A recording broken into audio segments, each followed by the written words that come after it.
Assalamualaikum warahmatullahi wabarakatuh. Shalom, Om Swastiastu, Namo Buddhaya, Salam Kebajikan. Kami dari Universitas 11 Maret, Fakultas Keguruan dan Ilmu Pendidikan, Program Studi Pendidikan Ekonomi semester 3. Video kali ini bertujuan untuk memenuhi tugas akhir mata kuliah Bank dan Lembaga Keuangan Non-Bank. Dan materi yang akan kita bahas adalah materi Bank Perkreditan Rakyat.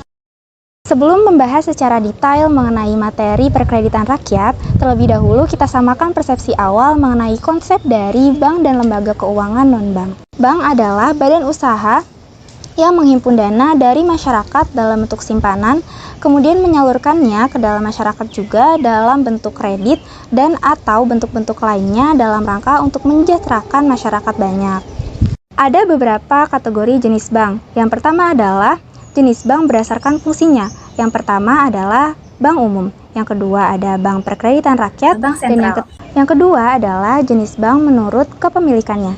Yang pertama adalah milik pemerintah, yang kedua milik swasta nasional, yang ketiga milik asing, dan yang keempat milik campuran. Selanjutnya adalah jenis bank menurut statusnya. Yang pertama ada bank devisa dan bank non-devisa. Selanjutnya ada lembaga keuangan bukan bank. Lembaga keuangan bukan bank adalah semua badan usaha yang melakukan kegiatan di bidang keuangan yang secara langsung maupun tidak langsung menghimpun dana dengan jalan utama, yaitu mengeluarkan surat berharga dan menyalurkan kepada masyarakat guna membiayai investasi. Lalu ada beberapa jenis dari lembaga keuangan bukan bank. Yang pertama ada penggadaian, terus lalu ada perusahaan asuransi, koperasi simpan pinjam, leasing, lalu ada dana pensiun, modal ventura, dan yang terakhir ada pasar modal. Kelompok kami akan membahas mengenai salah satu jenis bank menurut fungsinya, yaitu bank perkreditan rakyat. Nah, pada video kali ini materi yang akan disampaikan yaitu satu, pengertian dari bank perkreditan rakyat sendiri, yang kedua fungsi dari bank perkreditan rakyat, yang ketiga ada kegiatan dari bank perkreditan rakyat, dan yang terakhir ada produk bank perkreditan rakyat. Baik, kita masuk ke dalam definisi dari bank perkreditan rakyat atau yang biasa kita sebut dengan BPR, di mana BPR adalah bank yang melaksanakan kegiatan usahanya secara konvensional maupun berdasarkan prinsip syariah yang dalam kegiatannya tidak memberikan jasa dalam lalu lintas pembayaran. Selanjutnya ada fungsi BPR. Fungsi BPR yang pertama yaitu sebagai penghimpun dana dari masyarakat. Nah, BPR sendiri memberikan jasa simpanan dari masyarakat berupa tabungan dan deposito bagi nasabah yang mempunyai kelebihan dana. Yang kedua, BPR sebagai penyalur dana. BPR memberikan pinjaman kepada nasabah yang membutuhkan dalam bentuk pinjaman maupun kredit. Baik, selanjutnya, berdasarkan fungsi bank perkreditan rakyat yang sudah dijelaskan, bank perkreditan rakyat memiliki kegiatan usaha, yaitu yang pertama, menghimpun dana dari masyarakat dalam bentuk tabungan, sertifikat deposito atau deposito berjangka, dan sertifikat Bank Indonesia ataupun bentuk lainnya yang dipersamakan dengan itu. Lalu yang kedua, bank perkreditan rakyat menyalurkan dana kepada masyarakat dalam bentuk pembiayaan atau kredit dan penempatan dana dengan prinsip konvensional ataupun syariah yang sesuai dengan ketentuan Bank Indonesia. Selanjutnya, dalam kegiatan bank perkreditan rakyat dilarang dalam melakukan lalu lintas pembayaran seperti menerima simpanan giro, kegiatan falas, dan perasuransian. Yang terakhir ada produk BPR. 1. Tabungan BPR.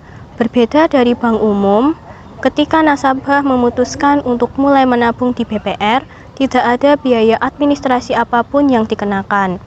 Biaya setoran awal yang dibutuhkan pun terbilang kecil, yakni minimal Rp10.000 sampai Rp100.000. Nasabah bisa mencairkan dana tabungannya kapan saja, kecuali jika uang yang disimpan dalam tabungan berjangka.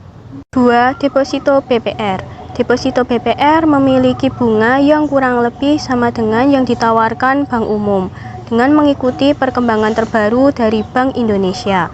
Skema penyimpanan produk BPR yang satu ini tersedia di jangka waktu 1, 3, 6, dan 12 bulan. Namun, jika sewaktu-waktu membutuhkan, nasabah bisa menarik depositonya kapan saja tanpa dikenakan penalti. 3. Kredit BPR.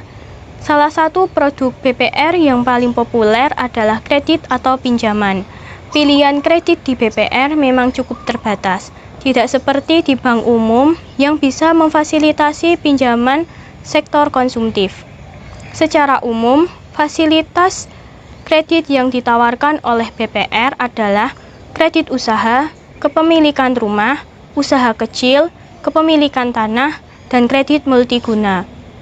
Untuk mengajukan kredit di BPR, maka nasabah perlu memenuhi persyaratan yang berlaku seperti minimal penghasilan, jumlah karyawan, kepemilikan tempat usaha dan rumah tinggal, dan sebagainya. 4. Sertifikat Bank Indonesia. Sertifikat Bank Indonesia atau SBI adalah surat berharga dalam mata uang rupiah yang diterbitkan oleh Bank Indonesia sebagai pengakuan utang berjangka waktu pendek. BPR diperbolehkan untuk menghimpun dana nasabah dan menempatkan dananya ke dalam bentuk SBI. SBI juga merupakan sertifikat yang ditawarkan oleh Bank Indonesia kepada BPR apabila BPR mengalami over liquidity atau kelebihan likuiditas. Demikian video pembelajaran dari kelompok kami mengenai Bank Pengkreditan Rakyat. Semoga video kali ini dapat memberikan wawasan bagi kita semua. Dan apabila terdapat kritik, saran maupun tambahan, silahkan berkomentar di bawah video ini. Dan yang terakhir, jangan lupa Like, share, dan komen ya. Wassalamualaikum warahmatullahi wabarakatuh.